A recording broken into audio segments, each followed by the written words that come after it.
चौथी command 10 commandment में से, वला तक़्तुलू औलादकुम खशियत इमलाक, और मत कत्ल करो अपनी औलाद को मुफलिसी के डर से। नहनु नर्ज़ुकुहुम व इय्याकुम, हम उनको भी रिस्क देंगे और तुम्हें भी हम ही रिस्क देते हैं। इस डर से औलाद को कत्ल कर देना कि ये खाएंगे कहां से, ये चौथी कमांड में हराम करार दे दिया गया, बनी इसराइल के लिए भी और हमारे लिए भी। और आपको पता है आपके पड़ोसी मुल्क इंडिया के अंदर रोजाना 3000 बच्चियां जब प्रेगनेंसी आइडेंटिफाई हो जाती है अल्ट्रासोनिक टेस्ट के जरिए, जिसको हम अल्ट्रासाउंड भी कहते हैं, तो जाया करवा दी जाती हैं मां के पेट के अंदर। 3000 बच्चियां रोजाना, ज़ाहिर है 1.25 अरब की आबादी है वहां पर, 1/5 ऑफ वर्ल्ड वहां रह रहे।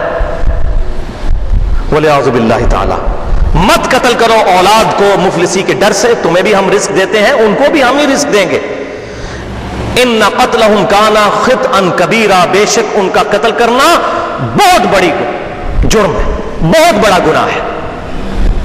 लेकिन यहां पर यह बात भी याद रखें, ये जो हमारे मुल्क के अंदर बहबूद आबादी वालों ने ढोंग रचाया हुआ है और लोगों को इस तरफ लगा रहे हैं कि जी ज्यादा होगा तो कैसे खाएंगे और क्या करेंगे। आपको पता है 1901 के अंदर दुनिया की आबादी 1 अरब थी, और उस वक्त लोग प्रिडिक्ट कर रहे थे कि 2001 तक दुनिया की आबादी अगर 2 अरब हो गई ना तो हमारे लिए रिस्क पूरा नहीं होगा। तो 2001 में 2 अरब नहीं हुई, 3 अरब भी नहीं हुई, 4 अरब भी नहीं हुई, 5 अरब भी नहीं हुई, 6 अरब आबादी हो गई है। और सिर्फ चाइना ने इतनी जूतियां बना दी हैं कि आंदा 100 साल के लिए भी वो ना बनाए तो जूतियां ही काफी हो जाएंगी। अमेरिका हर साल पैसिफिक ओशन में बहरुल काहिल में लाखों टन बल्कि मिलियंस ऑफ टन गंदम जाया कर देता है, फालतू पैदा होती है अमेरिका के अंदर।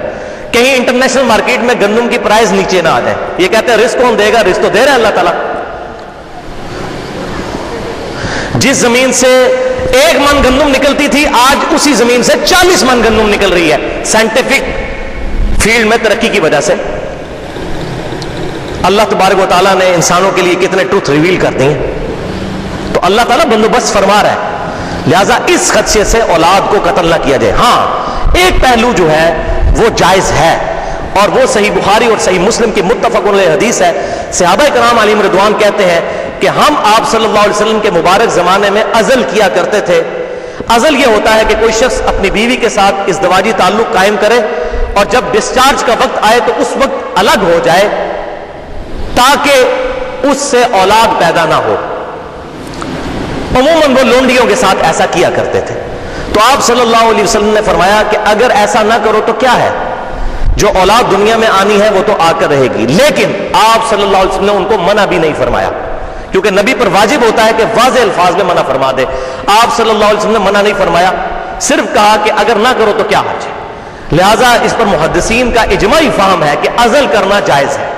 उसी की मॉडर्न फॉर्म जो है कंडोम का इस्तेमाल या इस तरह की मुख्तलिफ जो चीजें अगर वक्फे के लिए इस्तेमाल की जाती हैं ये जायज है। लेकिन एक दफा प्रेगनेंसी डिक्लेयर हो जाए उसके बाद औलाद को ज़ाया करना कत्ल है और ये हराम और गुनाह कबीरा है। लिहाजा ये मैंने मॉडर्न एज का एक मसला भी इस हवाले से क्लियर कर दिया।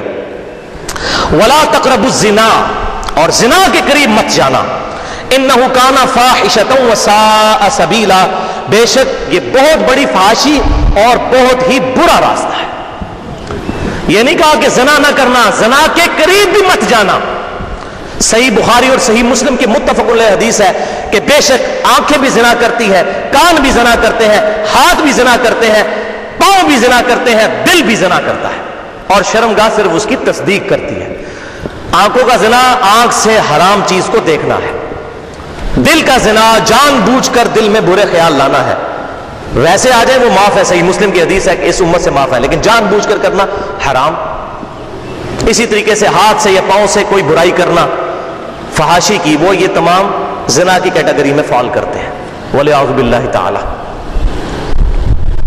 तो ज़िना के करीब भी मत जाना, ये तमाम फॉर्म है। आज मॉडर्न एज में मैं समझता हूं जिस तरीके से हमें आजमाया गया है, ये जो मोबाइल कंपनियों ने इतने बड़े बड़े इश्तिहार लगा दिए हुए, यकीन करें कि अगर बड़ी एहतियात के साथ घर से ना निकला जाए तो आंखों के हराम में मुब्तला हो जाने का अंदेशा है। इसीलिए सूरत नूर में मर्दों के लिए अलग से हुक्म आया عورتوں کے لیے الگ سے، پہلے مردوں کے لیے حکم آیا کہ مسلمان مردوں سے فرمایا ہے محبوب صلی اللہ علیہ وسلم اپنی نگاہیں نیچی رکھا کریں، اور مسلمان عورتوں سے بھی، تو اس فتنے سے بچیں گے۔ اسی طریقے سے انٹرنیٹ ہے، انٹرنیٹ کا پازیٹیو استعمال بالکل ٹھیک، لیکن اس کا جو نیگیٹو استعمال ہے وہ غلط ہے۔ اسی طریقے سے موبائل فون، اب کالج اور یونیورسٹیز میں پڑھنے والے اسٹوڈنٹس کا کیا کام ہے کہ وہ موبائل فون رکھیں؟ ہم نے یونیورسٹی سے پڑھے ہوئے، ہمارے پاس کوئی فون نہیں ہوتا تھا۔ مجھے صحیح طرح یاد ہے کہ 95 میں جب میرا فرسٹ ایئر میں ایڈمیشن ہوا میکینیکل انجینئرنگ میں، تو اس وقت تقریباً 40 روپے ایک منٹ کی کال پڑتی تھی، آج 1 روپے منٹ ہے، اس حساب سے 4000 روپے بنتا ہے، اتنی مہنگی کال ہوتی تھی۔ ہفتے میں ایک دن ہم جو ہے وہ شام کے وقت آدھا ریٹ جب ہوتا تھا رات کو 10 بجے کے بعد، تو ہم اس وقت 20 روپے کی کال کیا کرتے تھے اور 1-1.5 منٹ بات کی۔ اور اب یہ فتنہ جب سے موبائل کا آیا ہے، جو ضرورت کے تحت ہے وہ ٹھیک ہے، لیکن سٹوڈنٹس کو اس چیز کی کوئی ضرورت نہیں ہے، اس کے ذریعے بے حیائی کا دروازہ کھل چکا ہے، وَلِعَوْذُ بِاللَّهِ تَعَالَى۔